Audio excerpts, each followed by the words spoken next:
Hi folks, it's Kelvin here. We run coach for Leeds and surrounding areas as well as online coaching.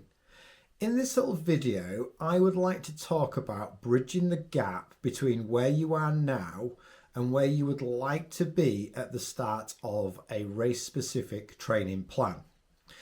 So something that I see a lot as a coach, particularly for runners that aren't being coached and they're just kind of like following a training plan, is the training can be quite random until the plan starts, and then there's kind of a huge jump up in training load. Maybe it's more volume, maybe it's intensity, maybe the long run is growing, and that's one of the biggest causes of things like injury and a little bit of, maybe we could call it overtraining. I'm not talking about overtraining syndrome where it's a sort of neurological issue, but just where training is just a little bit too much and the body doesn't adapt in the right way to it.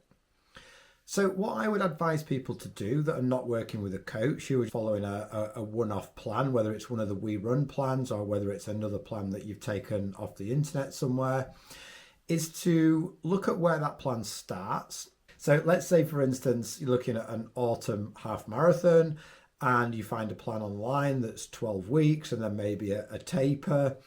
I'd give yourself a good sort of 8 weeks before that plan starts to think about, where am I going to be at the start of that 8 weeks?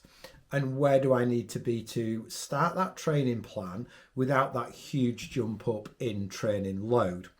So that means taking the training plan and looking at the first training block, which is usually 3 to 5 weeks, depending on the plan, and see what the demands are, see what the volume is, and see what the intensity distribution is. So how hard we're going to be going at different times, and maybe see if there's some unfamiliar workouts in there as well.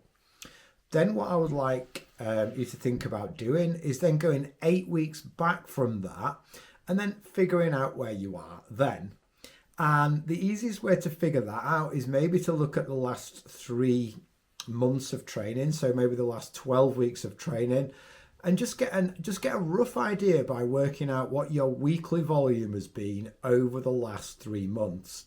And then we've got a starting point where we are now, and we've got where we would like to be to successfully start that training plan, and then look at bridging that gap. If there's some unfamiliar workouts in the plan, we can maybe start doing sort of lower reps and lower volume, and maybe keeping the intensity a little bit softer than the plan.